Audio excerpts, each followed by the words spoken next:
You're tuned to The Drive on your 24/7 home of the black and gold. Steelers Nation Radio.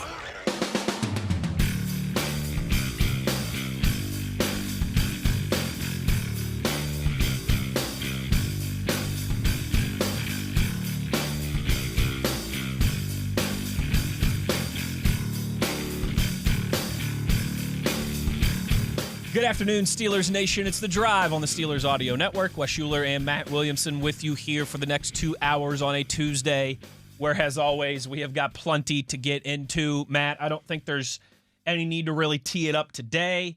The moment that everyone had been waiting for, Mike Tomlin, weekly Tuesday press conference, of course, at noon every single Tuesday here on the Steelers Audio Network. And we're all kind of waiting with bated breath to see what the update would be on one Aaron Rodgers. Yeah, so go ahead and reveal it. I did not listen to the press conference, but I did see the headline, and that's about as much as I know at the moment, too. But I'm sure some listeners have heard the news, but a little inconclusive at the moment. Yes, exactly right. That's a good way to put it. And let's hear straight from the source. Here's what Mike Tomlin had to say today about Aaron Rodgers' status for Sunday against the Chicago Bears. Aaron's got a fracture in his wrist. It does not require surgery. Really, it's just about bracing it and securing it for his comfort and safety. And then it's about how functional he is. And so we don't have the answers to that as we stand here today. But certainly I would imagine we're going to get some clarity as we push through the week. I think his experience really kind of aids in that. He's the type of guy and has the type of profile that doesn't require a lot of physical work in an effort to be ready to play, and that's helpful. In the meanwhile, certainly it'll provide opportunities for Mason and Will to get quality work as we start the week, and I think that's the posture that we're in. A little later in the week, we'll take a look at Aaron, and again, as I mentioned, the variables are stabilizing it and making sure that he's safe and he can protect himself, brace himself as he falls, etc. Pain tolerance, but that doesn't seem to be an issue with Aaron. He wanted to go back in the game on Sunday. And then lastly, obviously, how effective he can be. And so, Friday's probably a big day in terms of some of those things. I know he's working his tail off to be a component of this week. He and I talked yesterday. He expressed that directly. I'm of the mindset of supporting that, while at the same time, I got a healthy collective of guys as a team and as a unit to ready. In the meanwhile, that will be our mindset. So there you go, Matt. Yeah. A fracture in the wrist for Aaron Rodgers, but still leaving much like Red Roof Inn, leaving the light on for Sunday in Chicago. And I think we touched on this a little bit yesterday, but you know how badly he wants to play in this game. Yeah. I mean, I think He's had a lot of success against the Bears. I mean, it's Ben Roethlisberger versus Browns type ownership from a future Hall of Fame quarterback. And I think for him, probably the opener in the rematch against the Jets was one he had circled on his schedule coming into this year. The reunion with the Packers on Sunday Night Football. Those were the top two. Right. But this might have been number 3 for him in terms of games he was most excited for this year. I bet they are. I bet it is. I'm sure, Captain Obvious, he's going to do everything he can to potentially be ready to play on Sunday. It's cool, obviously, that he lands on the Steelers 1 out of every 4 years where they play his old division where he's had Minnesota and the Vikings in Dublin was probably high on that list. Yeah, too. Right. Still got the Lions, right. Yeah. I mean, so you're going to play the whole North that he's had a lot of success against and has played a lot. Now, some faces have changed, a lot of faces have changed, especially in Chicago, course. Yeah. But the Steelers have not had a lot of success in Chicago. He has, So all that being said, you're not putting him out there in harm's way. No chance. Because you absolutely have to win this game. It's not the Super Bowl. It's not the AFC Championship game. I'm sure if it was a playoff game, it would be like, oh, he's playing. I'm not sure. Maybe Tomlin wouldn't say that on a Tuesday, but I think you're spot on there. Yeah. And so Tomlin also later on, that was kind of part of his opening remarks. Later on, he was, as you could imagine, there were plenty of follow-up questions about Aaron Rodgers, and he did say that he will not practice on Wednesday. Ruled him out of practicing on Wednesday, and it even sounded like more so They were just going to wait till Friday if he can potentially do some light Friday walkthrough type stuff. Okay. So I got a feeling this is going to be, unless it comes out Friday that he didn't practice at all this week and they're ruling him out. But they could maybe rule him out Friday. They could, but again, with a guy of his status and his experience level, you could, even if he doesn't practice this week, he could still obviously play. It'd be the same as like Cam Hayward. I mean, it's not even as a quarterback thing, right? I think that there's at least very good chance that we're waiting until Sunday morning, maybe even sometime in the noon hour to hear if Aaron Rodgers is going on Sunday, like a true game time decision. That sounds very possible. I mean, I'm sure that they'll mess with different splints or whatever he's most comfortable with and that type of thing. I mean, not that I know a lot about it, but would you want to get one semi-practice in of just taking snaps, handing off with your splint, your brace of choice, your cast of whatever it is? As much as we know that Aaron Rodgers was bothered by his league-mandated helmet change that he had to make this year, I would think so. I would think so. Right. More than just a pregame thing or a walkthrough thing. Even for a 20-year veteran, future Hall of Famer like him, that's probably something that you don't want to just leave up to game day and now the bullets are flying and let's see.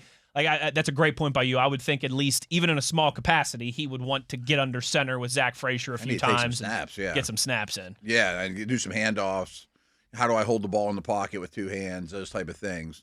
And he could do that out back by himself. He could do that in his living room to some degree. But, I mean, still, if there's 5 different braces or casts or whatever to pick from, maybe you want to try him out. I don't know.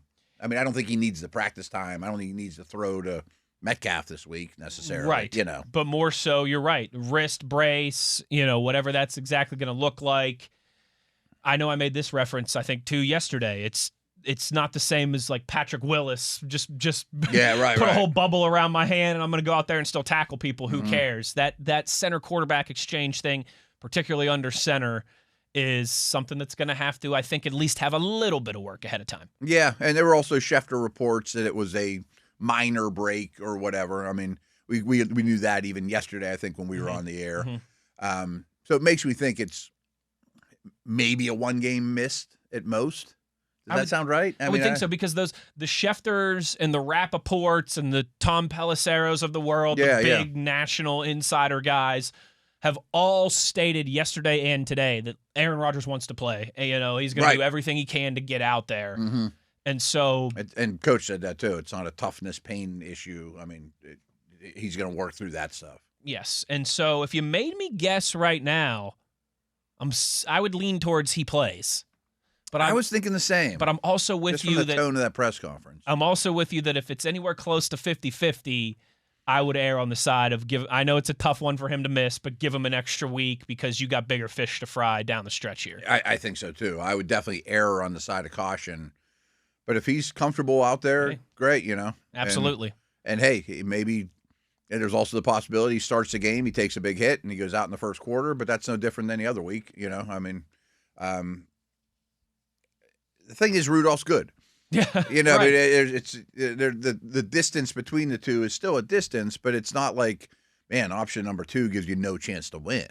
Exactly right. It's not Joe Flacco to Jake Browning. No, right. Like we saw this show, and it doesn't work. Yes, right. Yes.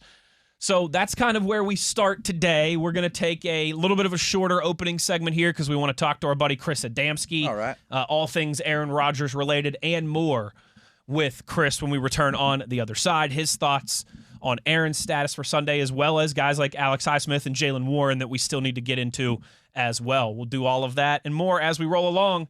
Wes Uhler, Matt Williamson. It's The Drive on Steelers Nation Radio on the Steelers Audio Network.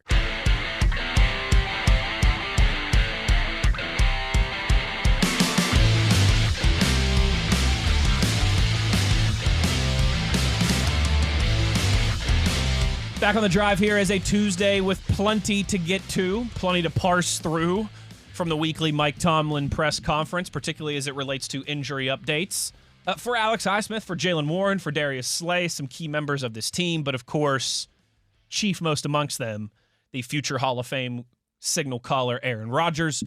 Joining us now to discuss all this and more, Chris Adamski covers the Steelers for the Trib and of course is the co-host of the Steelers Blitz here at noon on the Steelers Audio Network. Buzz, thank you for taking the time as always, and let's jump right into it. As we stand here today on Tuesday, plenty can change by Sunday, obviously, but how you feeling? How are you leaning towards Aaron Rodgers' status, his availability for Sunday in Chicago against the Bears?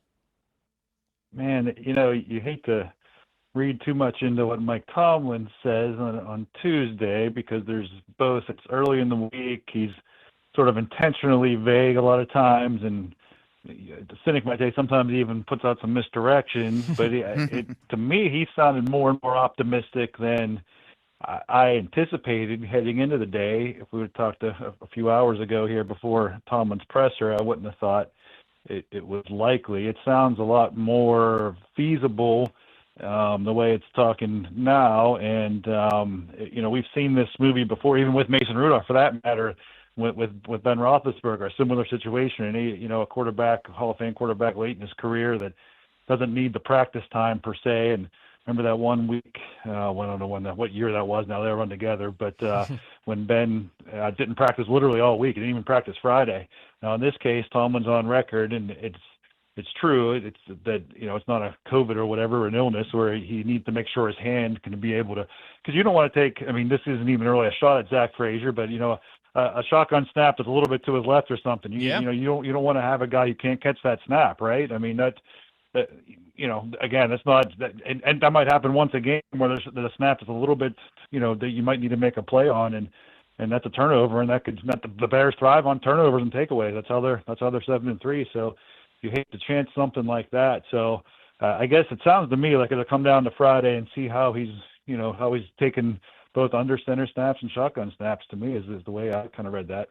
I was thinking the same thing, that I thought Tomlin's tone would be a little more negative, a little more disconcerting, but I sensed optimism there, and I'm not trying to get our listeners psyched about it or push one way or another, but Wes mentioned, and you kind of did too, I wouldn't be shocked at all if this even goes down to Sunday morning.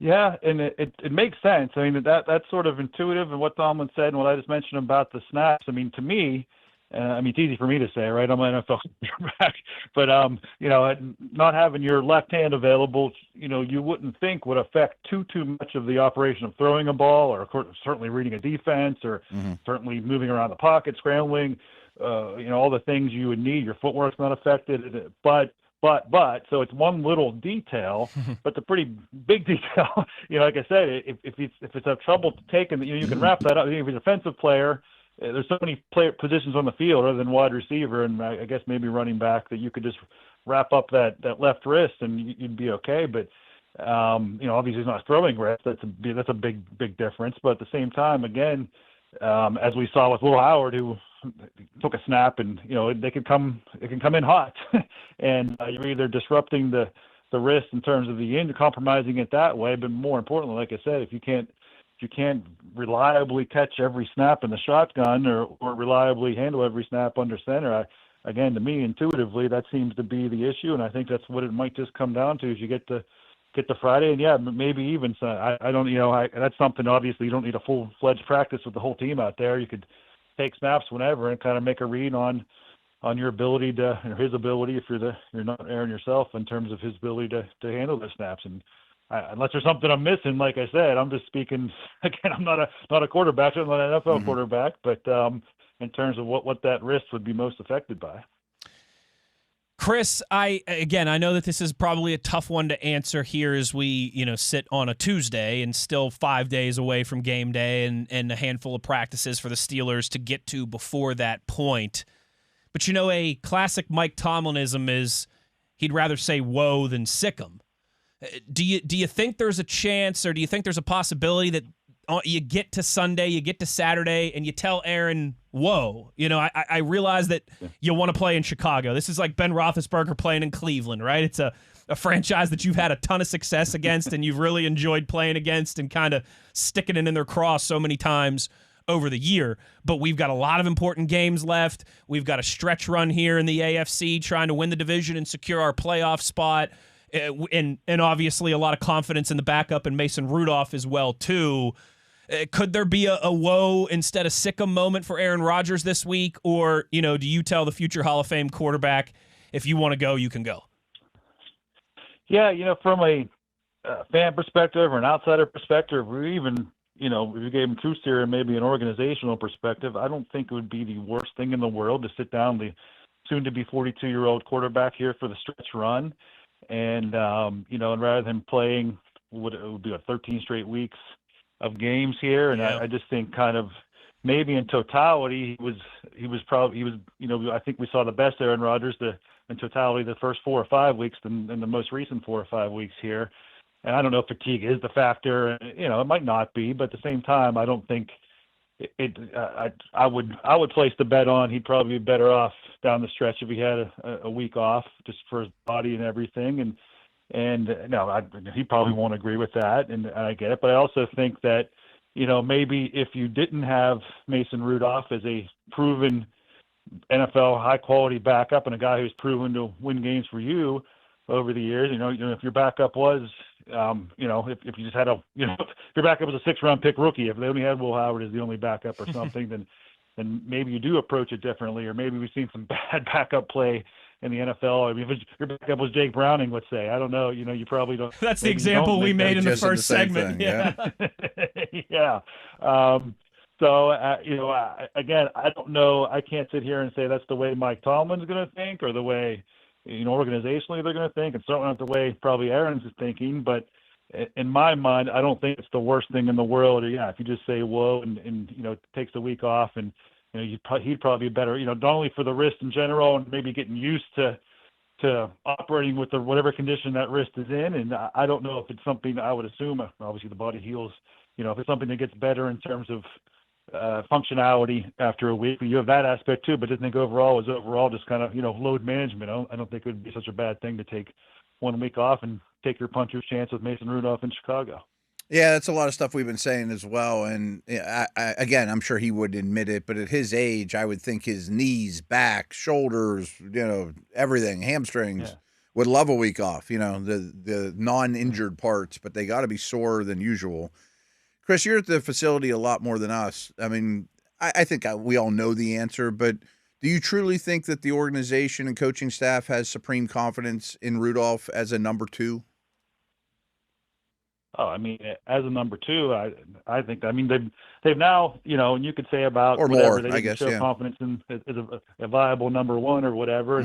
But I mean, they brought him back now twice as a free agent. Whenever he was a free agent, they gave him an extension the first time, after his, of course, being drafted and everything. And I mean, 2023, that was.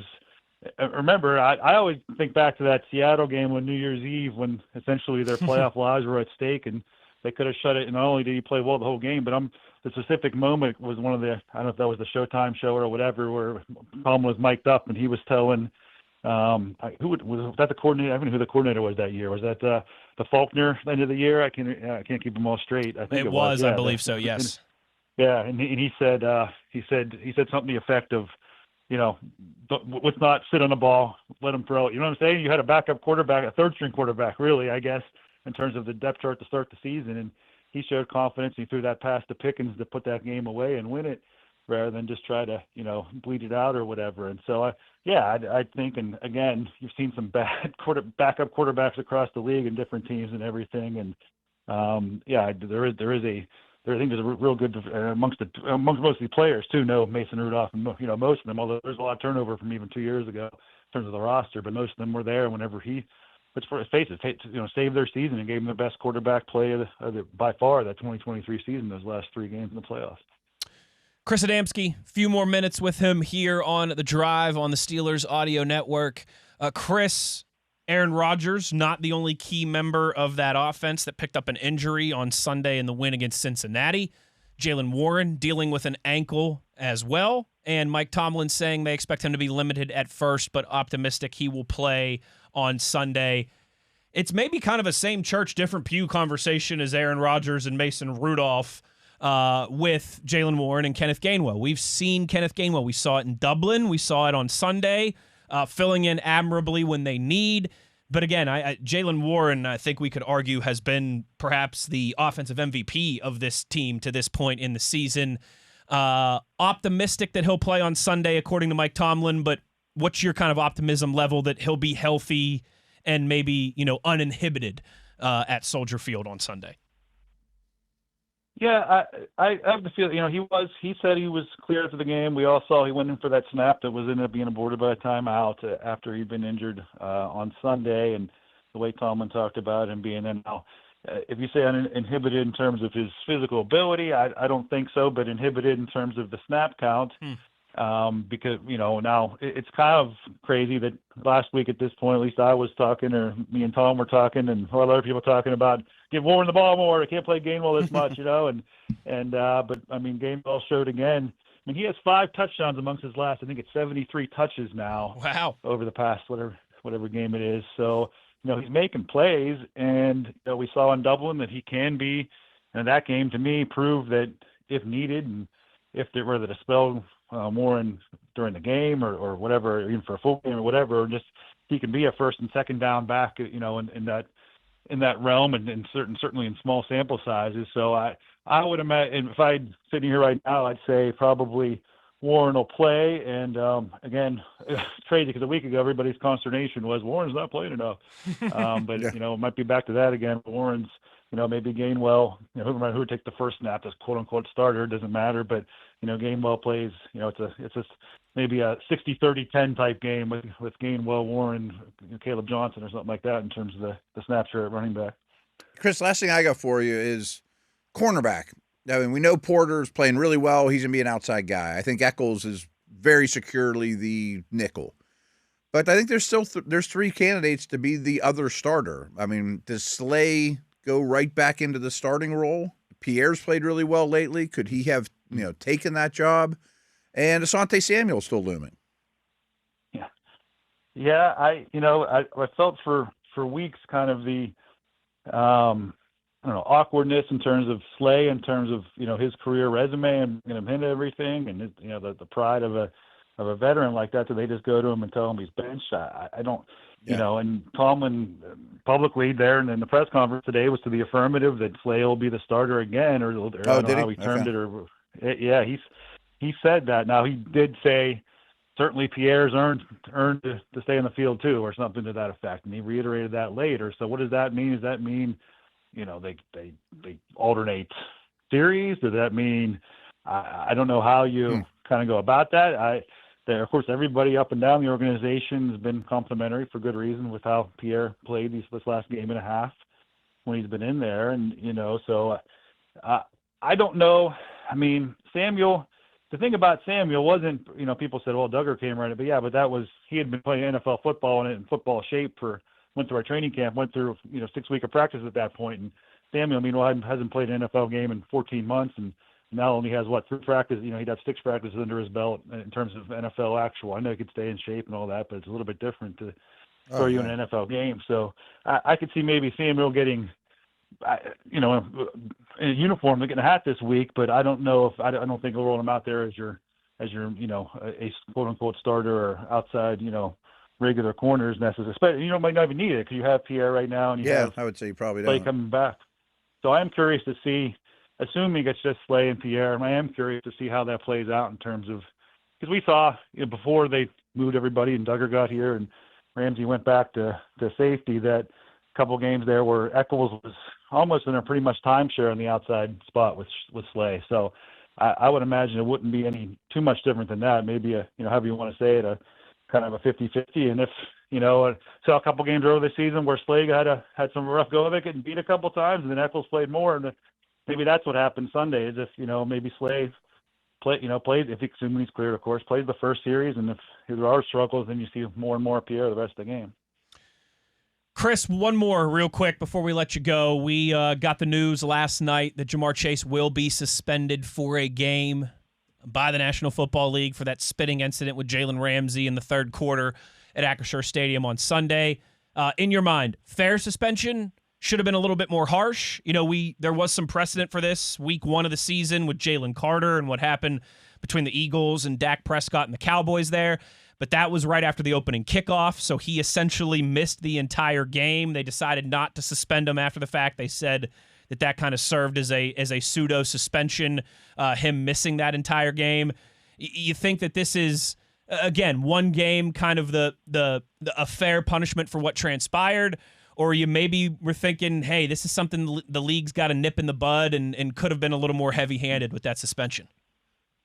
Yeah, people say precedent based off that week one, and essentially that was time served, one full entire game and everything.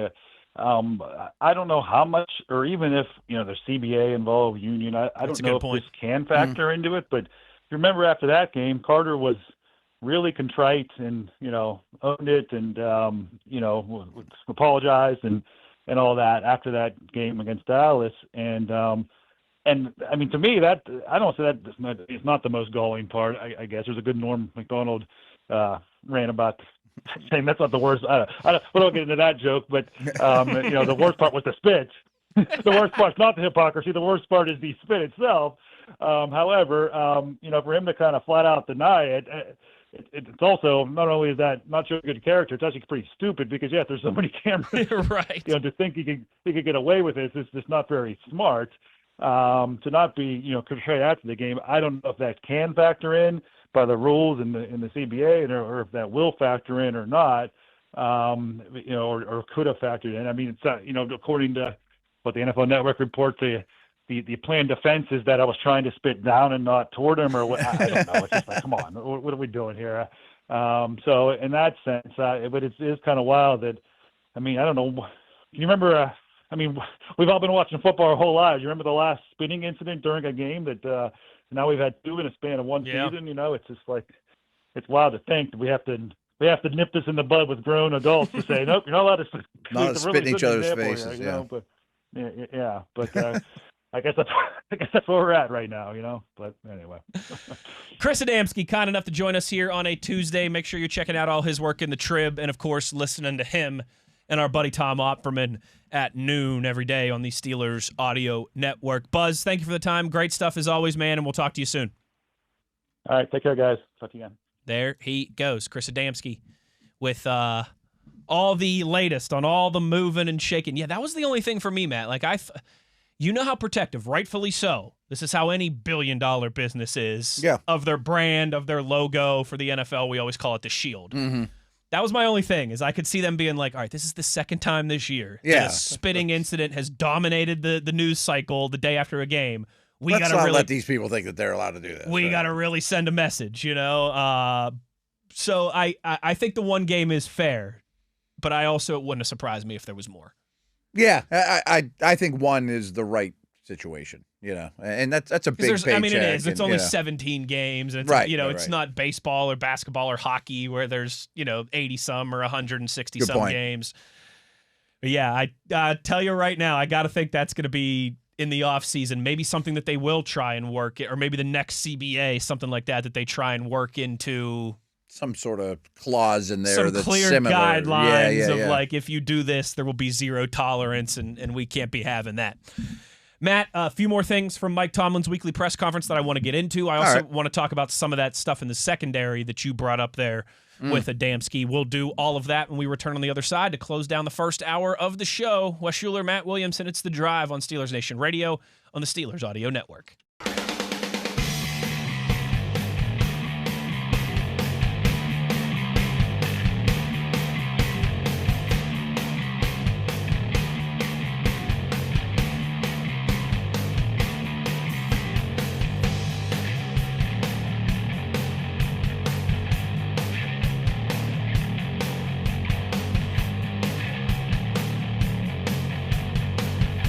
Back on the drive here, and a big thanks to Chris Adamski for joining us once again. And Matt, I did want to discuss a few things further, some interesting discussion points that you brought up with Chris, and just kind of some final crossing of the T's and dotting of the I's from the Mike Tomlin Tuesday press conference. There's a lot we haven't quite touched on, So we gave the specific updates for Aaron Rodgers, Jaylen Warren. Let me just set the scene here for a quick. What was the Warren specifics? He will be limited at first in the week, but we're optimistic he'll play on Sunday. Okay.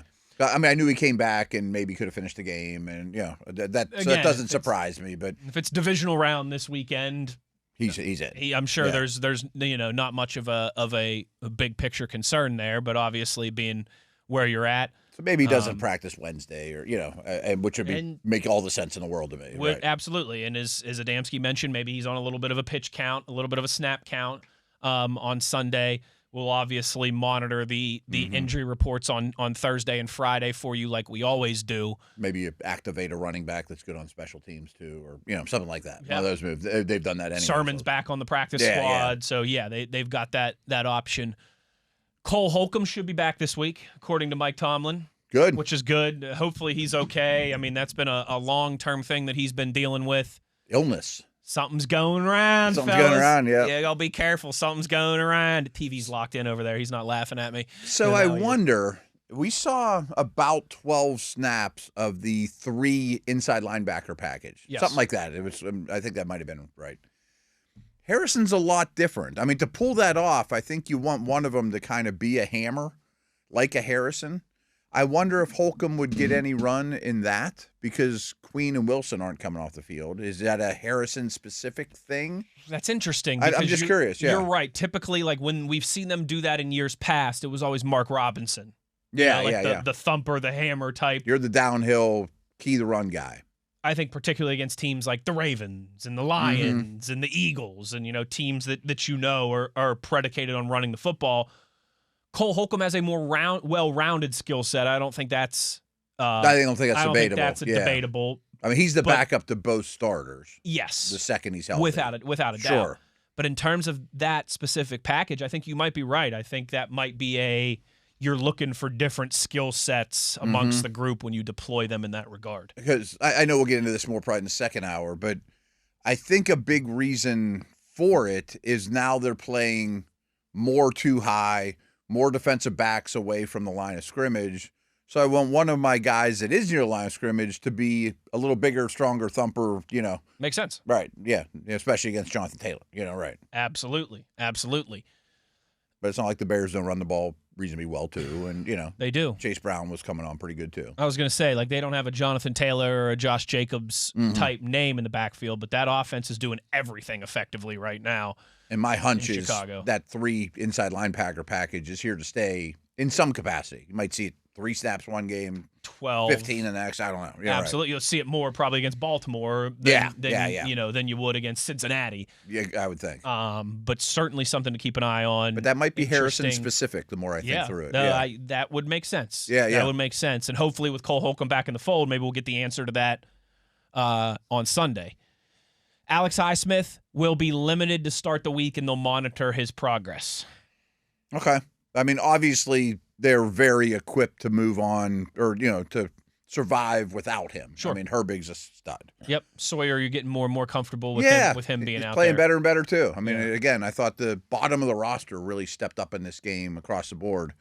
But I don't think anyone thinks Highsmith's not a very good player, too. Right. Right. He is certainly, even as much as we all love Herbig, you'd love to have all 3 in the fold. Absolutely. And finally, Matt, Darius Slay with the concussion should be back this week. Usually it's a 1-game miss at this point, unless it's a severe, easy for me to say, but I mean. Sure, we did just see C.J. Stroud miss 2 weeks with one. Yeah. But for the most part, you're right. Usually it's the next game. It's a take a week off and then return. And then that raises the question, speaking of bottom of the roster guys who played well, I think if you were writing that story, you would start talking about James Pierre. No doubt. In the opening paragraph and what he's done the last couple weeks, and specifically on Sunday against perhaps the best wide receiver tandem in the National Football League. But according to Mike Tomlin, it sounds like Slay will return. That's something that Adamski touched on too which is good when you're you brought it up. Again, though, I wonder exactly what that looks like. Is it as simple as Slay, you're the starter, you're back out there, Pierre, you return to your special teams and your spot duty? I don't know. I mean, Slay's the veteran. Slay's the guy that signed the bigger contract and all those things. There are locker room ramifications. There's locker room ramifications, whether we think that's right or wrong. Everybody knows it's not just as simple as who's the best right now that's gonna get the role or the snaps, as much as maybe we do feel like that should be the case at times. Not knowing the human beings or the dynamics or the leadership, the locker room, I would play Pierre and say, I'm sorry, Slay, but he's playing too well. He's got the hot hand. I'm going with it. I mean, I think he's played better than Slay has, smaller number of snaps, but I would pick Pierre. I think so too. And, it is funny in terms of that contract conversation. Like, remember we had the Pierre conversation going into the first week of the season that if you're the vested veteran like he was at that point, it hit so many years in the league. Right. If you're active week one, your contract is guaranteed for the rest of the season. We talked about that with Pierre with Joey Porter Jr. because he missed the first game against the Jets, right? Didn't he miss the Jets and the Seahawks? He missed a couple games at the beginning of the year, I believe it was. Does that ring a bell? One of those guys was out. One of those guys was out week one. I think it was Joey Porter Jr. Might have been Slay, but I think it was Joey Porter Jr. And then Pierre ends up playing, and so his contract does become guaranteed, stays on the roster, ends up, as our brother Dale Lawley would have said, guys are allowed to get better, and he has, and he certainly has, and that's just the conundrum that you will find yourself in. I guess it's a better problem to have than. Oh, yeah. We're down pretty thin here, and if somebody else gets hurt, we're in real trouble. But I'm interested to see what that if Slay is completely cleared, no injury designation, I'll be very interested to see what that snap count looks like on Sunday. And Chris alluded to this too, but I can't imagine with Samuel not playing a real football game in 14 months. And when you say it in that terms, that's a lot different than Duggar. I mean, it's true. He's put a helmet on 6 times since he's, probably. I think he's had 6 practices with the Steelers. That's why I said that. So maybe you flirt with him in there, especially if you're losing by 20 or winning by 20. Maybe just get him, his feet wet a little bit. Maybe he's not even active. I mean, I don't know. Maybe. I would think, though, it's safe to say that Samuel's not going to be your starter in Chicago. Yes, I don't think he just jumps everybody. You know what they say happens when you assume, but I think that's a safe assumption at this point. He's new. Pierre's playing well. Slay's got a track record. You would like to start getting him acclimated, and that obviously will begin with practice. But it's a good point by you too in terms of Tyler just set us up and said. Porter was out week 2 with a hammy and then got the concussion week 6 against the Brownies. Okay. So, yeah. So what? I can't remember. How maybe there wasn't went. A defensive back missing week 1. Maybe but I felt like we had that conversation with Pierre. It sounds familiar to me too, and I don't remember. But regardless, it doesn't matter at this point. In some ways, week 1 feels like yesterday. In some ways, it feels like 7 years ago. Right. kind of the way it goes. But yeah, that to me is an interesting. The Aaron Rodgers storyline is going to, rightfully so, understandably so, get all the attention. Oh yeah, but I think the Pierre. I think there's a lot of interesting stories. Slay, that one might be Highsmith. That one might be just as intriguing to me. Yeah, I agree. That one might be just as intriguing to me. It sure feels like they've figured some things out on defense, particularly in the secondary.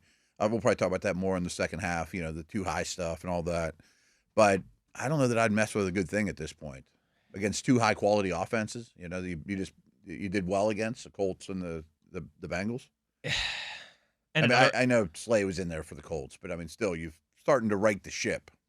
Exactly right. And the defense played well against Chargers too, but And you've got another obviously very capable offense in Chicago awaiting you at Soldier Field. Yeah, they're heating up, and so they got some real weapons too. I understand the game plan and the belief in your guys, but I'd have a hard time just saying, thanks for your service, Pierre, and you're going to, revert to pretty much all special teams this week. And it can happen. It's not like it's an O-lineman, but usually your starting corners play almost 100% of their snaps. Like, I don't think Porter missed a snap, Maybe one, but yeah, they run a go route, they're a little tired, they pop out, or that hurt. A little something hurt. Okay, I got a guy fell on me, and I just need to catch my wind for a second on the sideline. But I'd be shocked if there's any kind of rotation there.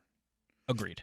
It's much like offensive line in that regard. Right. Kind of those guys have to work very similarly, so much as a unit, and like 5 fingers on a fist type thing, and you don't want more moving parts than are necessary. 1,000%, right? Amongst the that's secondary. One of the positions you don't rotate very often. No, not at all. And that doesn't mean you can't get pulled.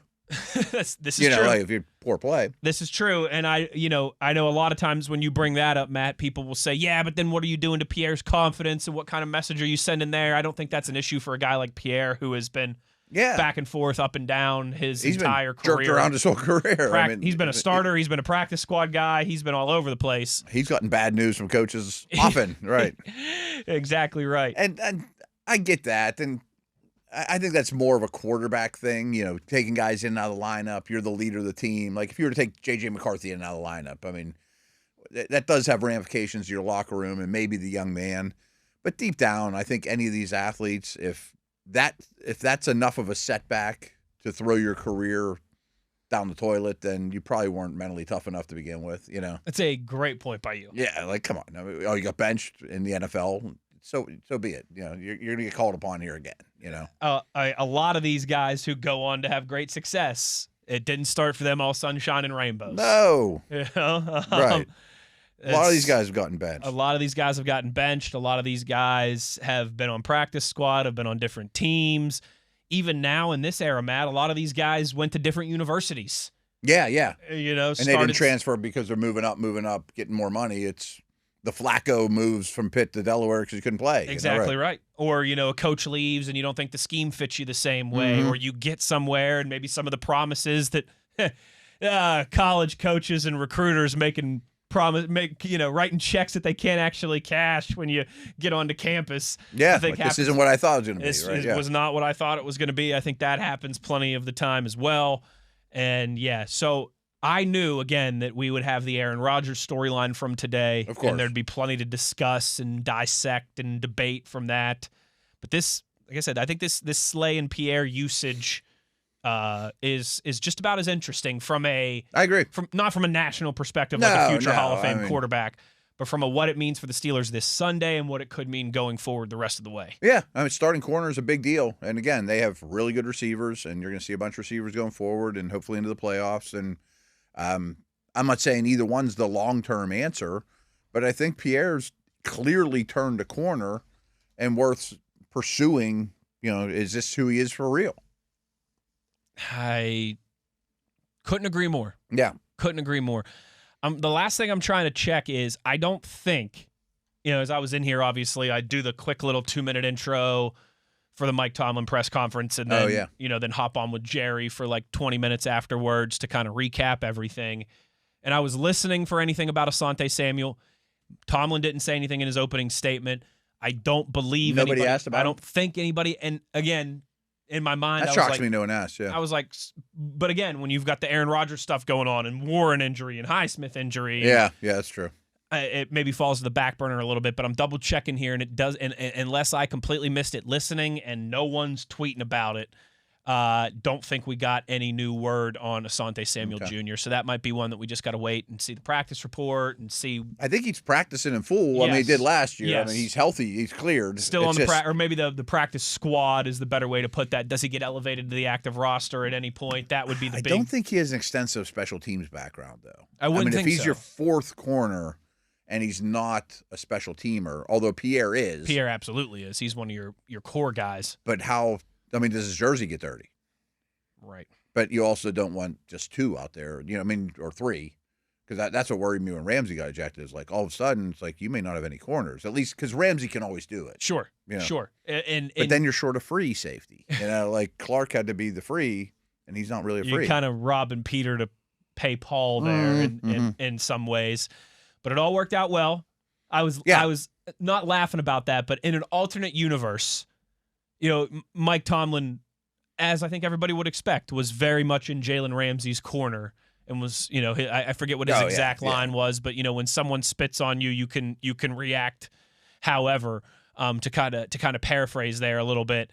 I wonder, let's see. I have no message if someone spits in your face, do whatever comes natural. That was the quote from Mike Tomlin.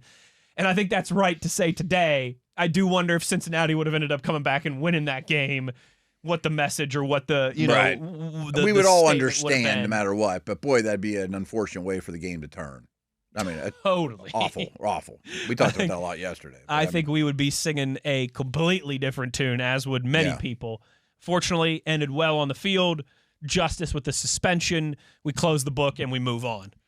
On my other podcast, we did pretty much just buried the Falcons and Bengals today, too. That's something we've been kind of doing on Tuesdays once in a while. It's like, all right, who's like out of it? You're writing eulogies on Tuesdays? Yeah, basically. And I think the Bengals qualify. The Falcons, especially with the loss of Penix and Drake London, that seems like it's not going great. Cancun on 3, as Arthur Motes would say.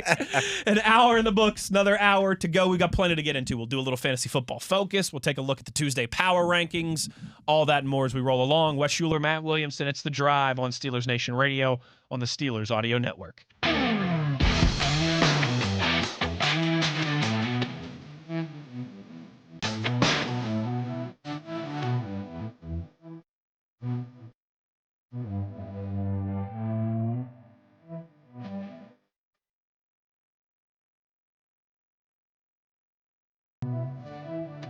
Good evening, Steeler Nation. How we doing? Well, that's good. Us too. Hour number 2 here on a Tuesday. Matt, we're getting, 9 days away from Thanksgiving? That is pretty crazy. Wow. Just to say out loud. It always happens. The fall always flies by quick. Summer flies by. It's September before you know it. And then it's Halloween, and then it's Thanksgiving, and then Santa's sliding down the chimney, and then it's the NFL postseason. I mean, it all happens in a blur. It feels like, like February to maybe April, May is the only slow time of the year anymore. And we have obviously got plenty to talk about here. You telling me during the break, CJ Stroud has actually been ruled out for a third straight week. Schefter just said that, yeah. That's not great for him. That's not great for the Texans. Hopefully, now, it is a Thursday, so it's a little bit different week, but makes still. sense, but that would be now multiple games, three straight games that he would miss due to that concussion. Hopefully he's all right, and it's nothing that's one thing, man, those concussions.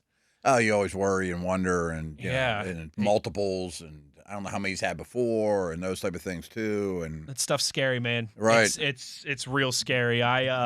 They're staying alive too. I mean, it's not time to bury them, but they were on the fringe there, and it could go south real quick. Yeah, I mean, they're 5-5, so they're teetering right on that line. Yeah.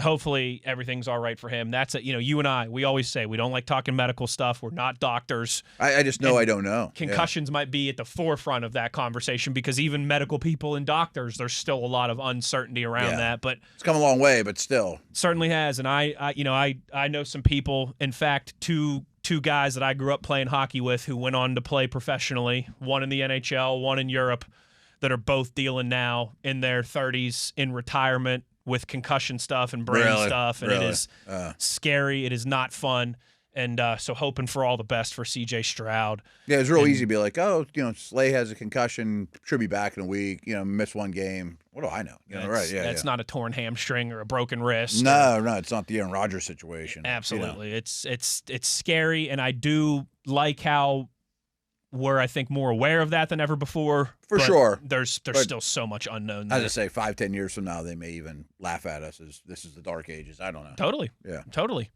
Matt, let's get to a little fantasy football focus here on a Tuesday. Take a look at some waiver wire options. Right. Speaking of which, by the way, I think we both just need to say that there was a certain wide receiver for the Dallas Cowboys who had a big night last night. That helped both of us win our fantasy football matchups this week. And man, not looking good in Las Vegas as things continue to spiral. They're pretty terrible. Yeah. Go south for the Raiders. Good Lord. Matt, let's talk some options here. Remember, for this waiver wire conversation, they must be owned in less than 60% of leagues. Okay. NFL.com, Yahoo Sports, and ESPN, I believe, are kind of the three aggregate ones there that are used. Talk about quarterbacks. Is it time to get back on the Brock Purdy train? Yeah. He played real well. He was drafted in every league. He's done nothing wrong except miss time to not think he's still the same high-end backup producer, Now, one thing I will say, that we're getting to the time of the year, especially if your quarterback, you've Josh Allen, he's had a bye. I might not be even keeping a second one. Just give me all the running backs I can hang on to, because I can pick up a Flacco or somebody like that if disaster happens. But if I have no intention, right. But if I have no intentions of playing the guy, I'd be less likely to pick up a quarterback as the season goes on. All right, real quick, let me ask you a personal question. Yeah. I've been doing this back and forth thing all season between Bo Nix and my big money league that I do with all my buddies from high school. This is the 21st season that we've had this league. We started it when we were like sophomores in high school. 2000, or actually, I think this is our 20th season because we started it in 2006. So yeah, I believe this is our 20th season. I've been going back and forth between Darnold. This was my 30th season for mine. Good for you. Maybe more. That's awesome. I think, yeah. So when you guys started doing it, were you still like tabulating everything by hand and? Sort of. I mean, I'll take a second just to tell a quick story. Like we combined 2 leagues to make this one, and they're all people I went to high school with. But the league that I came from, that we combined them from, my buddy Sab would get a Sporting News or USA Today on Tuesday. Handwrite add them all up, handwrite every tally. Stick that thing in the mail, and 2 days later you go to the mailbox, see if you won your game. That's awesome. That's so cool. I can't even remember how we did like waivers or trades. That had to be a disaster. I mean, it wasn't digital. I can promise you that. Right. I mean, Dale and I used to tell you stories. He's been playing, I think, even longer than me. He was probably playing fantasy baseball back in 93. Yeah. We fiddled with that, but that was even more work. Right. Football seemed easy at the time. Like, especially with no Thursday night games back then. Or that's very true. Little Thursday night games back then. That helps a little, but still, you hope he adds it up right. He probably didn't.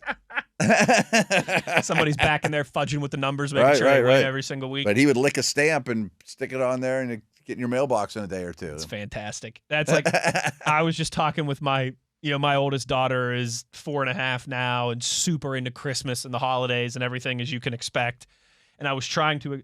The other day, we're sitting on the couch watching TV, and every commercial that comes on, she's like, "Daddy, I want that for Christmas." Oh, Daddy, I want that for Christmas. Christmas commercials are coming hot and heavy too. And I was like, "Sweetheart, you're not used to this whole watching commercials thing, because normally you're just normally you're on Disney Plus or YouTube or whatever streaming everything." I was like, "Back in my day, sweetheart, we used to get the big JCPenney catalog, the big Macy's catalog. Leaf through it around Thanksgiving. You'd get that thing in the mail, and I would just circle 37 different things in there. And here you go, Mom. Here's my Christmas list." Yeah. That's kind of how we did it too. It was good times back then. Good times.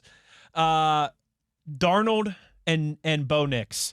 Oh, those have been your 2 rotators. Beginning of the year, I was riding Bo Nix. Then it was like every week, like Bo Nix would get me 14 points, but Darnold was getting 19 points. Yeah. Nix wasn't running as much as he had been in his rookie year. And then the last couple weeks, maybe like a month and a half ago, I went to Sam Darnold and it was paying off big time. I bet. So you were probably pretty happy with that. But then the last 2 weeks, Sam Darnold's given me nothing, while Bo Nix has been okay. He hasn't been lighting the world on fire, but I got no points from Darnold this week. He was -2 or 3 for a while. You must get negatives for to 0.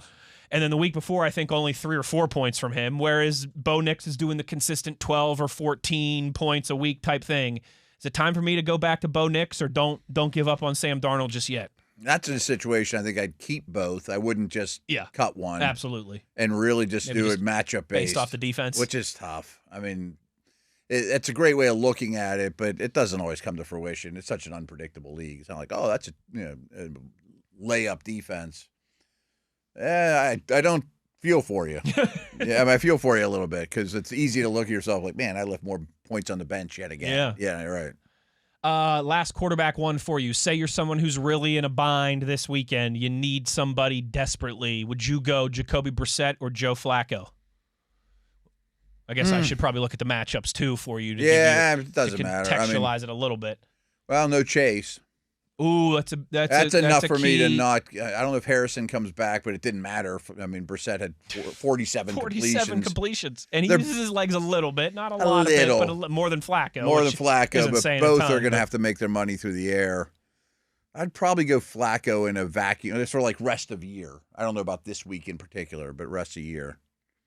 What about the quarterback who had the second most points in fantasy football this past week, only behind Josh Allen, Bryce Young? He was really good. He's another one, though. It feels like you'd start him after that week. My wagon there, and he'll get you 4 points this week or something. I got to bet there's 15 others you'd prefer. I think so. Yeah. I think so. Running backs. Emmanuel Wilson of the Packers. Sean Tucker of Tampa Bay. Kenneth Gainwell of the Pittsburgh Steelers. Tootin still available in more than 50% of leagues. Any of those guys tickling I think your Tootin fancy? should be in every league, and he looked really good this week against Chargers team that really struggled against the run, which makes me think the Steelers should run more on them too. I think he's a clear handcuff to ATN, and he's more than that. So I think he should be in leagues all year, and he's looking better than ever. Emmanuel Wilson will be an interesting one, depending on what Josh Jacobs' status That's is. the thing. I mean, depending when your waiver claims are due, see what his situation is, because the backup doesn't get much there. But if Jacobs is in out of the lineup, I mean, he's the perfect guy, when you cut your backup quarterback, just to stash him. Totally. Especially if you have Jacobs, but not entirely. Tucker's the interesting one because I thought he was really underrated coming out of Syracuse. Like in some of my deep dynasty leagues, I have him in where, some people don't even have him in a league, Sure. Because I think he's talented and I don't have a lot of respect for Rachaad White. They seem to like White more than I do. But Bucky Irving practiced a little last week. I'd be interested in Tucker, but it'd probably have to be a deep league. Wide receivers, two big names stand out to me here that are available in more than 60% of leagues. Alec Pierce of the Colts, and now Darnell Mooney of the Falcons with Drake London's status. Mooney's done nothing this year, and Cousins looks really shot to me. That was, man. Yeah. And I understand he hasn't done anything all year, but I've been surprised at how poor Kirk Cousins has looked when he's gotten in. Some people ask, well, if Rodgers retires, would Cousins be an option for the Steelers? No. I'm like, not if he looks like anything like he does now, right? Now he's going to have, 6 or 7 games to put some better stuff on tape. He can't throw. I mean, his arm looks shot. He doesn't protect himself well. I think he could be done after this year. So Mooney doesn't excite me. Pierce probably should have been in every league, but he's coming off a bye. Maybe he got dropped, before his bye or something like that to put him over the 60% threshold. But he catches a lot of balls in a really good offense, and he's going to make a ton of money this offseason as a free agent. So if you're just desperate for volume, there might be and worse he has big options playability. there. Right? No, Pierce, I wouldn't have a problem starting Pierce. Tight ends, Matt, owned in 47% of leagues. Colson Loveland. Interesting. He looks really good. He went crazy. Might have been against the Bengals. Against the Bengals. Yeah. 2 weeks ago against the Bengals, yes. Asterisk against the Bengals. Kmet plays a lot, and they spread things around a lot. Burden's role really grew this past week, too, where he's supplanted Zacchaeus as the number 3 receiver. So there's a lot of mouths to feed in Chicago, which we'll talk about throughout the week, is they're hard to defend. I mean, Adunze, Moore, Burden, Loveland, Kmet, the backs catch balls. Swift caught a lot of balls this past week. So it's a big pie, but it's also a lot of slices of pie, too. Yeah. So I had what's his face? Kraft from Green Bay. Yeah. And I picked up Loveland the other week because that's all there was. Yeah. And I'm not thrilled with it, but that's the kind of situation I'd be in there. Yeah. But he looks good. I mean, I think they're really happy with him as a early first-round tight end. Kraft was. I would lean towards having him in your league, I guess. Kraft was one of my late-round steals, thanks to you. I loved him. Back in July and August, you were telling me how this guy was going to light it up. I got him very late. He was huge for me. Fortunately, I was able to replace him with Travis Kelce, so that worked out okay. But I think you could do worse than Loveland, but you'd have to be in a bit of a pinch to start. Yeah, and it's always a weird position, but he could do well the second half of the season. There's a lot of boom or bust there, and hopefully you'll get more boom than bust. Matt, last one for you, defenses, and I want to put a personal angle on this once again. I've got the Denver Broncos defense in my big money league. Obviously, they've done pretty well for me this season, but they are on their bye this week. So I'm currently... I try not to dump them, though. I try to... Oh, I'm holding on to it. Yeah. I'd dump a backup tight end or something. Yes.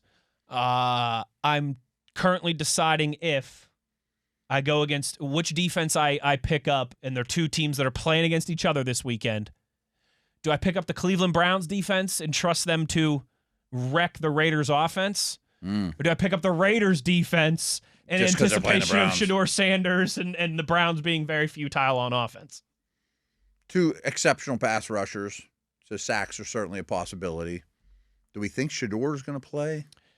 I think so. I would mean, imagine. again, with the concussion protocol stuff that, But I'm taking the Browns over the Raiders because their defense is way better, and both offenses look bad, even though the Browns looks worse.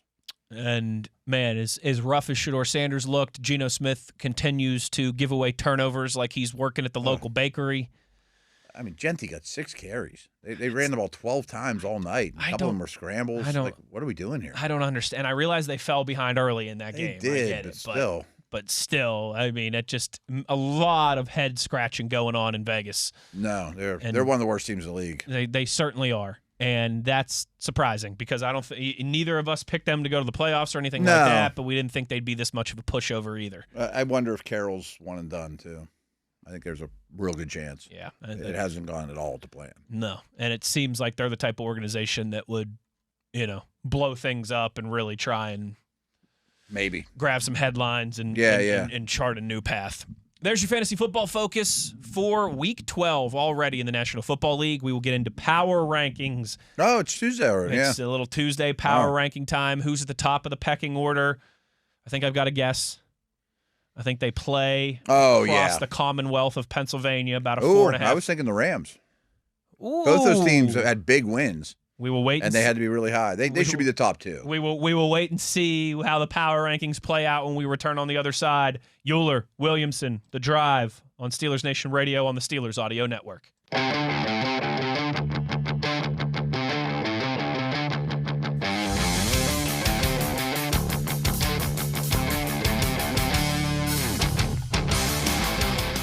All right, Matt, I want your best guess here. 32nd, dead last on this week's power rankings. Is it the Titans or the Raiders? I'm going to go with the Raiders. I think the Titans have owned that spot, and I've been a little critical that they haven't been 32 every week, but they at least played an acceptable team tight. But I guess the Raiders did 2 weeks before that, as you mentioned. It's very weird to me because if we just put the rosters on paper, the Raiders roster is much better That's than what the I said. Titans. They have better football players. Better football players. Right. But in terms of if they were playing this Sunday at a neutral location in Wichita, Kansas, right, I might pick the Titans. I might pick the Titans, too. Maybe there's a little momentum there. There's nothing with the Raiders. There's nothing. And, Brock Bowers has been too quiet. Genty's been too quiet. Crosby's been too quiet. Yes. Who's their offense coordinator again? For the Raiders? It's Chip Kelly, isn't it? Chip Kelly. Yeah. Should he be a only college guy? He seems really good at one and really not good at the other. Yes. I mean, I guess that's the short answer. It seems like he should be an elite college coordinator at Ohio State or Oregon or like places he's been. Even a head coach. Even a head coach, right. I'm surprised he hasn't gone back to that well. Oh, he's the highest paid coordinator in the league. Correct. In the NFL, in history. Which is crazy. Right, I was shocked that was who that is. But I mean, not that I thought it was a bad hire at the time, to be honest. But don't get me wrong. Sometimes this line of logic drives me nuts in college football because a lot of people have money. A lot of people have 5-star rosters. Mm-hmm. LSU has a top 10 most expensive roster in college football this year. Look at where they're at. Penn State. I'm sure they're pricey, right. Now, more often than not, the teams that are up there are the teams that are there. Right. Texas and Texas A&M and Ohio State. Like Ohio State spent some money over the years. But I also look at it last year and I'm like, look at that Buckeyes roster. Look at the offensive line. 2 running backs that were drafted. Emeka Ibuka, first-round pick. Jeremiah Smith, who's going to be a top 5 pick. You had Will Howard, who was drafted. And I'm like, any good offensive coordinator can win a national championship with that roster. But maybe not. At the same time, maybe not. But, man, for being the highest paid coordinator in the NFL, it's got to look better than this. Oh, it's got to look better than it is now, right, yeah. And I just wonder if he's destined for college only. I don't think there's anything wrong with that. Oh, there's nothing wrong with it, right. It's like some of those guys just needed to stay with Bill Belichick. Yes. McDaniels and Patricia and Charlie Weiss. Like, just stay with Bill Belichick. It's fine. There's nothing wrong with that. It's the NFL, but did LeBeau have any regrets about his career? I'm sure he didn't. Right. There's a... that's funny. In all of their struggles, and I think particularly on the offensive side of the football, I completely forgot that they paid Chip Kelly $1 zillion to leave Columbus and go out to Vegas. And he might even regret it, except for his paycheck. And I'm sure Ohio State paid well too, but Oh yeah, You know. but not that NFL money. But maybe Oh, I could see him back. I tell you what though, if I'm one of these Arkansas or Oklahoma State type programs looking for my next head coach, Okay, yeah. if he gets fired, if the Raiders clean house and Carroll and Kelly Yeah, and yeah. those guys, he'd be pretty high on my list, I think. Especially now with you see James Franklin going to Virginia Tech yesterday. Yeah. Officially official. There is some movement now. There's starting to be a little bit of movement. Sounds like LSU and Florida could be circling their coaches as well too. But I think for a program with some more patience, bringing back Chip Kelly might not be. He the just worst. seems like a college guy, Yeah. not an NFL guy. The New Orleans Saints check in at number 30. Matt, Probably fair. Shuck's showing some signs of life though. yes, and I tell you what. Oh man, They're coming off a bye, so it's kind of out of sight. Chuck versus Kirk Cousins this weekend, baby. Get your popcorn ready. I probably will take the Saints in I points. think so too. Yeah, Atlanta's in a bad place. Atlanta's in a real bad place. And as you and I have said many times this year, the Saints' record is terrible. They're going to be picking in the top 5. Yeah. All those things. But they're not a pushover. Like, they've lost a lot of one-score. Yeah, they've had a couple 10-point real stinkers, but they've games. also been pretty competitive too for having a weak roster. Even just eye test. Like, they look much better than the Raiders or the Titans. Yeah, like their hiring of Kellen Moore, I think they're quite happy with. They just give him some Just players. give them some time. Right. Just give them some time. I know we'll get to Atlanta here. I would hope pretty soon, but just so I don't forget, Man, not as As of- soon as you think. they'd be low on my list. But anyway, right now Atlanta owns the 8th pick in the draft. So the Rams, which might be first or second on this list, might end up with like 32 and 8 or 30 and 8. You know, like Right. it's a pretty nice situation. Did the Saints trade away their first-round pick, too? No, They did not? no. Okay. There's several teams that are without them. There's like another 3. bad team besides Atlanta that's without him. It's not Cleveland. No, It's Cleveland not has New an extra. York. It's not the Giants. Is it the Commanders? No. Regardless, we'll get, Yeah. we'll get into that at a different time. When I we mean, start. Green Bay doesn't have theirs. Sure. Yeah, right. Sure. Because of the Parsons deal. Cleveland Browns check in at 29, and it sounds like Shador Sanders. The Browns have Jacksonville's. The Browns. I mean, they have 2. The Browns have 2. Browns have 2. They Yes. have Jacksonville's. Packers are have pretty multiple. Jets have multiple. Packers lost theirs. So Yes. Dallas has multiple still. Sorry, yes. No, or did Dallas because trade to the Jets? Or I think it was the second rounder this year and their first rounder to in the 27. Jets? Yeah. Jets have multiple. Yes, they do. Ooh, Indy, they have Indies. that's right. I'm fine with the Browns being this low. Same. The offense is as bad as any in the league. Yeah. It's terrible. I mean, it doesn't matter how good the defense is. Jets are at 28. Okay. Uh, I mean, these teams are all pretty terrible. pretty bad. Jets were okay last time we saw them. Let me ask you real quick. Are you okay with the Falcons still not being below any of these teams? They're better than all these teams. Okay. Yeah. Giants stay at 27. Fine. Jameis Winston almost had a magical Jameis moment. Yeah. I against mean, the they played the Packers. Packers tough. They did. I don't think they'll be a pushover, but they're leaking oil. Yeah, that's a They're good way of putting they're so beat up. Mm-hmm. 26, the Washington Commanders. Yeah, they got beat pretty bad by Miami. I know it went to overtime, but it was the Dolphins were clearly True. the better team. They were. I mean, I guess I shouldn't have said they got beat pretty bad, but they don't have much to hang their hat on. No, they don't. They're another Cancun on 3 type team at this moment, I think. Cincinnati Bengals check in at 25, staying there after the loss to the Steelers. You want to know something? You want to know something crazy? In the last 3 games, Cincinnati defense, okay, have allowed over 1,400 yards, over 600 rushing yards, and they have 0 takeaways in their last 3 games. I mean, that is historically bad. And we mentioned, that they're the worst defense since 1966. Well, since DVOA was created in 1983, this is the worst DVOA defense ever, too. Woo! I mean, they just keep getting worse. Woo! I guess they should be this low. Yeah, I think so. Checking in at 24 is those Atlanta Falcons. Yeah. I mean, 5 straight losses now. they're shot. And now, the unfortunate thing is you just don't get to evaluate Penix. Totally. And that knee could be into next year because late in the season, he's also has a history of knee problems. correct. Falcons, that was the other one. Mm-hmm. They don't have their first round pick. They don't have their first round pick. Yeah, right. Rams on it, right? Yes. Oh, wait, yeah, you did. That's You how said we that with the Rams. started the That's how we conversation. started the Right, right. conversation. Dang it. Cardinals at number 23. They're 3-7. They're falling apart pretty quick, too.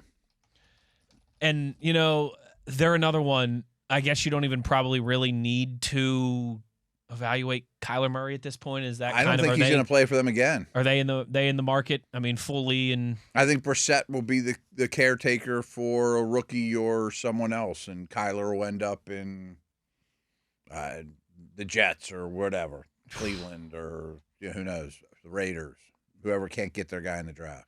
Right now, the Rams would have the 10th overall pick. Is that what it is? I thought it was 8. Okay. From the Falcons. That's what it would be right now. Yeah, you're right. Cleveland has an extra first rounder this year. Mm-hmm. Cowboys have an extra first rounder this year. Jets have an extra first rounder this year. That's the list. Mm-hmm. And several of them need quarterbacks that they could go get them. Yes, they do. All but Dallas. Not liking that. Miami Dolphins checking in at 22, Matt. I think there's I hope they're moving up. This, I feel like there's a real line in the sand. Like there's a gap between every other team that we've just said and the Dolphins. They have momentum in a good way. They're 4-7. They're dangerous. They could be saving their jobs, Yes. And they've got, man, I tell you what, that A-Chain Ollie Gordon combo is pretty good in the backfield. Pretty nice. Chan puts up numbers every week. Ollie Gordon looking like the dude who absolutely wrecked the Big 12 2 years ago. I said 2 years ago he was a dude. I've told you, and I've been to, Matt, by my best guess estimation, you'll laugh at how big of a dork I am, but I was actually talking about this with my buddies on our WVU show last week. I believe in my lifetime, good faith, best estimate guess, I've been to 96 WVU home games in my lifetime. And doesn't shock me one bit. Next Saturday against Texas Tech, the last home game of the year will be 97, so I'll hit the 100 mark next year in 2026. Okay. There's about 7 a year, right? 6 or 7, something like that. And, I mean, like I did the math, like from the time that I was 5 until I was 10, I went to like 1 a year. Yeah. And then from when I was 10 to when I was 17, I went to like 3.5 a year. And then I went to 30. I went to 29 games when I was a student. You know, And you don't miss that many now. No. Right. Unless I'm hopping on a plane to Los Angeles. Sure, That's the only time. Like I'll go to 4 of the 6 home games this year. If I were to list most impressive performances that I've seen in those 97 games at Mountaineer Field, Ollie Gordon would be on the short list. I think I told you this story. He rushed for 180 yards and 2 touchdowns in the fourth quarter. Really? Gashing. WV was up 4 going into the fourth quarter of that game. We muffed a punt and gave the ball back to Oklahoma State, and Ollie Gordon said, "This game's mine now." And nobody touched him for the rest of the day. To your point, though, Miami might have found somebody. I mean, they needed a power back. I think so. I'm like, Chan can't be your goal line back. They have got I would say almost perfect combination in that backfield right now between those two. 21, the Minnesota Vikings. Man, I don't know. I might have the Dolphins ahead of Minnesota. I might too. I mentioned how we basically put Atlanta and Cincy in their grave this morning on a podcast. I think Minnesota might be 1 loss away from being in that exact same situation. Their quarterback situation is just an anchor right now. And they're another one. We had them, 3 weeks ago or whatever, when we kind of went through our list of what teams in the NFL are going to be in the quarterback market this offseason. We had them as a maybe. I think they're moving. I think they're Could they be like a Kyler and McCarthy team next year? Something like that. Because McCarthy's going to be on the roster. I don't think they're going to ditch him. True. And now, I mean, that's such a tough position if you're like Justin Jefferson. It's like, I mean, I know we have to evaluate this guy, but Coach, we won a lot of games last year. How long will you stick with him? And the rest of the season, I know we got to evaluate him, but my clock's ticking, and Yeah, and other than that quarterback situation, they're pretty ready-made to be a playoff team right now. Yeah. Moving up 3 spots after that impressive Monday night beatdown of the Raiders last night. It's the 4-5-1 Dallas Cowboys. Monty Python. Not dead yet. Not dead yet. And that was actually how we started the conversation was the Cowboys back in this thing, and are they cooked? I'm like, no, they're not cooked. And you could see the difference on defense. Quentin Williams made a huge difference. Overshown's back. Ravel, the 3rd-round pick, it should have been a 1st-round pick. He came back. Wilson, the linebacker from the Bengals. Mm-hmm. I think the visual said they had 5 new starters this week on defense. Those 4 and somebody else that came back from injury or whatever. So I kind of took the stand of, And they're like in the hunt, the in the hunt They column. are in the hunt. And I think they're 10th right now in the NFC. But as my co-host was talking, I went and just like, I wonder who they're playing next. Philly, Kansas City, and Detroit are the next 3 games. So we might as well get the shovels out to start digging. But then it eases up. But if they go 0-3 here, then forget about it. Yeah, they'd have 8 losses. Right. They'd be. I mean, they can't lose 2 of those 3 probably in the NFC. They probably at least need to win 2 of those 3, particularly the NFC games, and then win the other ones. I mean, they shouldn't be huge favorites over anyone. But I said if they're in the AFC, maybe. NFC's brutal, man. Brutal. Yeah. I mean, there's going to be a good team in the NFC that gets left out of the picture, and there might be a not good team that gets in the playoffs in the AFC, right? Correct. Number 19, I think perhaps so. Matt, I think on the global picture this year, the Raiders and the Commanders have been the most disappointing teams. The Colts and the Patriots have been the most surprising teams. I would say for in sure. a good way. The Ravens are sort of on the disappointing list. That's a really good point. Although you can explain to be fair to them, they had a ton of injuries for a stretch, but they were a little disappointing before. They've been a little disappointing since. I mean, just because they were here though, in terms of expectations. You know? They were one on the short list of Super Bowl picks going into this year. One of the co-hosts on this show might even have picked them to win the Super Bowl. Yep. Carolina, I think, would be one of the next ones though on that pleasantly surprised list. 6-5, still plenty to play for. They check in at 19 on this week's power rankings. I think that's fair. I think we could go so far as to say they're an average team. They're well coached. Yeah.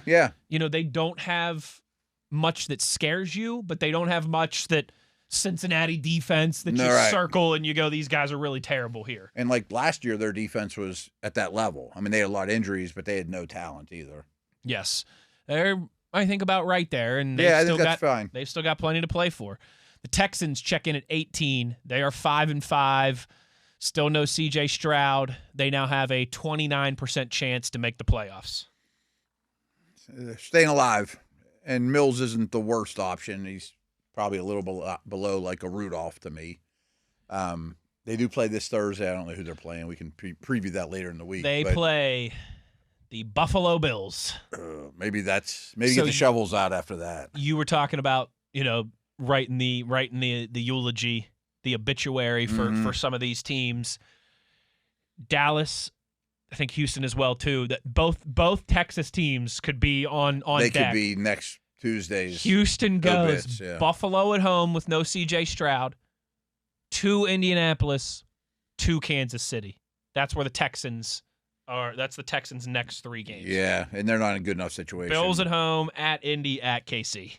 Yeah, I mean, I don't know that they can drop 2 of those and survive. You'll be stone dead in a moment.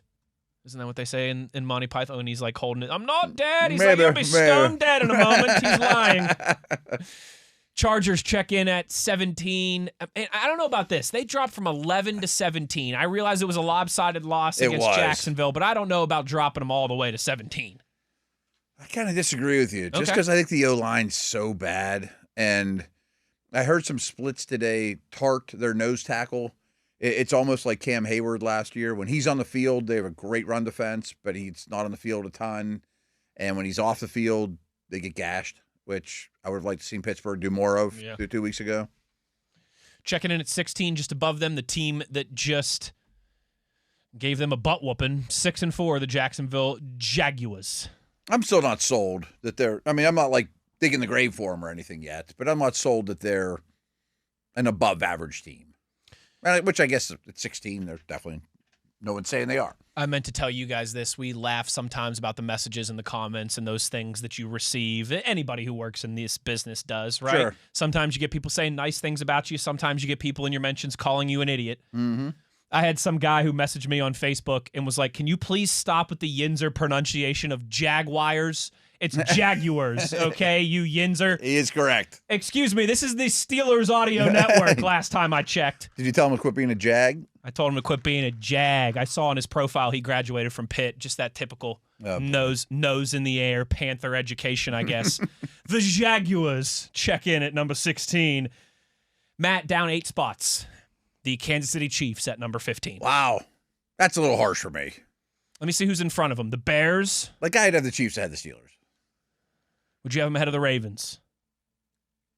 Yeah. I think I would definitely have them ahead of the Ravens, and the Ravens are at 13 here. Okay. I realized yesterday I spoke harshly about the Kansas City Chiefs. Right. I got a couple tweets about that, too. They do? The people were like, you better be careful. I also said if they won 6 of their last 7 games, it wouldn't surprise me. We didn't predict that they're going to lose out. Yes. Yeah, right. I'm just not giving them the benefit of the doubt as the Super Bowl favorite, let alone the AFC West favorite anymore. Agreed. They are still, if you're telling me They're right 5 now, and 5, right? the Steelers win the division and they host a playoff game, pick the one team you wouldn't want to come to Acrisure Stadium. Times 1,000. It's the Chiefs. Times 1,000. It's the Chiefs. Right. I think 15 might be a little too think low, but I think they should be outside of the top 10 at this point. Agreed. Okay. I mean, like, again, I have the Chiefs over the Steelers. So let's do this exercise with the teams in front of them. through. Bears are at 14. And Bears just keep winning and Chiefs keep losing. So there has to be something to be said for that. Bears D is the worst unit of the 4. I don't think their offense is the best unit of the 4. I would have the Chiefs over the Bears. I think I would too, but I'm thinking about I mean, it. if they played a neutral site, the Chiefs are favored, right? Not 100%. Probably by like a 1.5. Yeah, I bet it's close. I tell you what, the Chiefs though, man, and it's the first place schedule, but like it doesn't get any easier for them. I said it's not. They're not just going to skate right in. They've got the They're gonna have to win some good Colts games. at home this weekend, and then Yeah. they go to Dallas on the short week for the Thanksgiving game against the Oh, I didn't Cowboys think that about the now short week. suddenly have some life Yeah. and can at least score points. We know. Well, they can at least score points. Colts coming off a bye too for that game.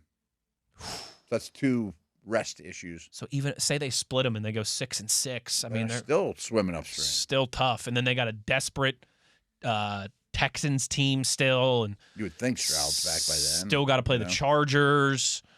Again, Broncos, although I do believe that's towards the end of the season, so that could be one where the Broncos aren't fully playing for anything. Kind of the opposite of last year when the Broncos needed to beat the 15-1 Kansas City Chiefs the last week of the season to get into the playoffs, and the Chiefs rested everybody. Maybe that shoe will be on the opposite foot this year.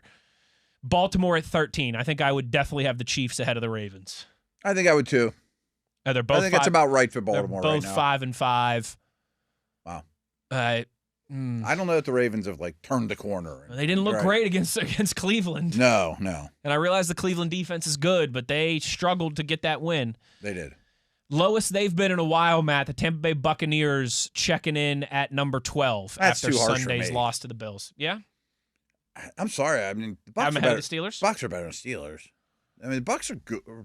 I do too. I think the Bucs They've would be lost like a few. 8. They're on a little bit of a skid here. I know, but losing in Buffalo, that was a late touchdown. They were in that game for 50 minutes. I do think there was a point where maybe it was during They'd the probably be in my Steelers. top 10. Maybe it was around the Steelers bye week where we talked about the teams right now that you are most certain would win their division. And I think we both said the Bucs. Yeah. And right now the Panthers are right on their heels. I still feel very confident that they win that win that division. Right. I just don't know if I consider them among the NFC contenders like we did maybe a month ago. I guess that's Playoff fair. team. Yeah, They yeah, could make yeah. some noise. Maybe they win a game. If they knocked off Seattle or LA or Detroit or somebody like that in the playoffs, it wouldn't shock me. No. But I also don't put them in the same category as those NFC elite. No, currently. I don't either. It could certainly I turn think back that's around. too low, though. Steelers check in at number 11. Okay. I mean, I'd have the Chiefs ahead of the Steelers. I would have Tampa ahead of the Steelers. I don't know what to think about Baltimore. And I'm gonna ruffle some feathers if I say that one. I don't But know, think they're pretty what to equal. think about Chicago either. Right, I know right. they won 6 of their last 7 games. There's definitely a case to put Chicago ahead of the Steelers. Part of it with the Steelers, And right? That Chargers loss wasn't great, I really like how the Steelers defense is playing. and I trust it now. Yes. I don't think it's like, that was kind of a flash in the pan. But the quarterback status is up in the air. Jalen Warren is not 100% healthy. The passing game as a Passing whole is game ailing. is right now. ailing. Right now it is. I think the Steelers are in this 11 to 15 range. Yeah. But I might have like Kansas City and I don't even Tampa certainly. Tampa, I would. Kansas City maybe. Chicago. I mean, do we know the spread of the game? I bet you I can find it in Nah, just a probably. I bet you I can find it in just a I'm quick thinking second Chicago's here. a 2.5-point favorite at home. You would be absolutely correct, Really? Matt Williamson. Okay. I didn't check 2.5 before. point favorite, the Chicago Bears. Da Bears. Da Bears, da Bears, da Bears, da Which Bears. means they think they're close to equal teams. It used to be 3 points at home. it's not quite as much anymore. It's not. No. San Francisco checks in at number 10, 7-4. Brock Purdy back, Yeah. continuing to find ways to win. I think they're going to the playoffs. I do too. They beat Arizona pretty handily. Offense looks good. Whereas I think the AFC is pretty much wide open. Yeah. I think in the NFC, there's a clear line between the contenders and the good teams. I would have San Francisco in the good teams I would rankings say there would be with a contender with the for me. Bucks. Yeah. I might even have the Packers. I'd in say that Green Bay group should be now. listed real soon. They're not. playing. They're not. Okay. Yep. 'Cause they're not playing well. They are not playing well. They're 6-3-1. I think they have a lot of similar to the Chiefs. If they started rattling off wins here like crazy, wouldn't surprise me. No, I trust their coach, and I think they have a good quarterback. But it has not looked the way that But they're- you think it would. They're resting Malik on Willis, a little bit. how about though? Good for him, showing a little life in his career. The couple times he's had to play for the Packers, he's okay. Mm-hmm. I mean, he might be one of those guys a year or two from now. Like he's starting quarterback in the league for A somebody. Ryan Tannehill, a Geno Yeah, Smith yeah. type reclamation. He wasn't a first-round pick. There wasn't a ton of pressure on him. He comes from a tiny school. If you had to Liberty. If you had to if you had to have one of these following two quarterbacks next year to build an offense around, Mac Jones or Malik Willis? Oh, wow. Mac Jones, everyone on the planet would take Mac Jones. I don't know that I would. Because he's had success. He was quite good for the Niners, but I can't stress enough for him for the Niners. Shanahan. I mean, you have to, as much as any quarterback in the league that has a chance to be a starter, you have to cater your offense around him.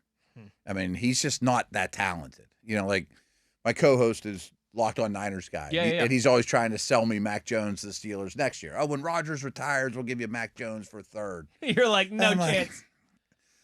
It might work out, and you can win games with him the way he played for the Niners this year. And system quarterback is not something in a nutshell, is not a negative connotation. Not at all. But he's really a system quarterback. Almost every quarterback in the NFL is a system Yeah, quarterback. but there's different degrees of it. Correct. He's the 10th degree of it, Correct. I think I would go Malik Willis. I think I would too, but most people wouldn't. I mean, that's kind of a crazy thing to say. I'll tell you this right now, and all right, we'll get back into it around campus tomorrow. I like guys that can run. I think I would take one of these second-tier college quarterbacks in the second or third round before I would take Willis or Mac Jones. Yeah. But I'm with you. The running ability of Willis would, I think, be the deciding factor there. Lions fall 3 spots. They are number 8. They are 6-4. Jared Goff with one of his worst games in recent memory. Yeah. The schedule's not getting any easier. They're in a weird position. I still think they make the playoffs and everything. Yeah. But they could rebound and beat some bad team this Certainly. week. I don't know who they were playing. But certainly. But I think that's an awful place to walk in with It the is. wind and in Philly. I mean, you know well. I sure do. The link But is you got to ding tough them a place. little bit. But they're still a contender to me. They can still win the Super Bowl. I didn't tell you the exciting news about Lincoln Financial Field. No. Your boy won World Cup lottery tickets there for next summer. Just recently? Like the Yeah, last day or two? last That's week. cool. Nice. So got 4 tickets to, it'll be June 27th. It's a Saturday in Philly at the Link. Is that several games? Is that how It's that works? one game. Oh, okay. It'll be one World Cup group stage game. I think in like a month we'll find out exactly who it is. Wow. I'm hoping it's like a big South American team like Brazil or Argentina or Okay. Uruguay or like France or Germany or Spain or England. But sounds like your boy's going to a World Cup game in Philly this fun. summer. For that, I am very excited. The Buffalo Bills check in at number 7, 7-3. They get back into the win column against a good team in Tampa Bay. Yeah, this tier 2 have legit concerns, but they're pretty group, strong. though, Yeah. I think that's about right Yeah, I for don't have a Buffalo. problem with that. Just ahead of them is the team that they are a game and a half behind. It's the New England Patriots. They've at earned it. 9-2. They've earned it because of the record. They beat Tampa, which said a lot. The Patriots' bye week is still 2 weeks away. I know. That might work out really well for them. Milton Right. Williams going to IR. Maybe you'll get him back post-bye. All right, that might be exactly what they need. Yes, The this whole season schedule thing just has worked out played out too well for very them. well for New England. That's why I'm a little hesitant to 1,000% buy in, but I'm 99% bought in. Number 5, also at 9-2, the Denver Broncos. Fair. Offense might be getting a little better. Passing game might be getting a little better. Knicks played well. Key stat for you. It's something you mention a lot with the Chiefs that's moved in the opposite direction. Again, it's almost like for those two franchises, the shoes on the opposite foot from last year. Denver last year, 1-6 in one-score games. This year, 7-2. Are they? They are winning a lot of they're doing the Chiefs thing from last year, winning a lot of close games, which I'm not saying there's anything wrong with that. That's what you have to do in the NFL. Along those lines, so the Bears. You'll see that in the stat sheet. Like, they have one of the things NFL.com does is average margin of victory. So they look at all your wins and by how much did you win. Theirs is really, really low. really low. Matt, Seattle falls from 1-4 after their loss to the Rams on Sunday. That's the absolute lowest I dropped. Yeah, it took a 4-interception nightmare outing for Sam Darnold for that to be a 21-19 win for the Rams. Mm-hmm. Eagles check in at number 3, Colts at 2. I might flip-flop Philly I'd flip those guys. and Indy. I'd go Rams, Philly, Indy, heavy into the NFC then. Okay. I think that's fair. I think I'm with you on that one. Rams have to be 1. I might go Philly 1 and then Rams, but really? That's fine with me. The way the defense is playing for Philly is I like the scary. Rams quarterback and coach more, but the way the defense is playing for the Eagles is scary, and I think they're only going to get better down the stretch. They could. As they get Jalen Phillips and some of those other guys acclimated and more familiar with what they're doing. Going to take a quick break here and a quick wrap-up on the other side. It's The Drive on Steelers Nation Radio on the Steelers Audio Network.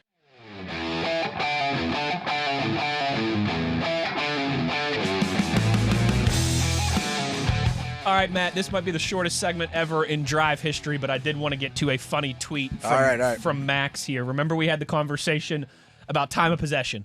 Did the Steelers win it by 5 seconds or by 10 seconds? Right. If you're a baseball team and you go 82-80, did you finish one game above 500 or 2 games above 500?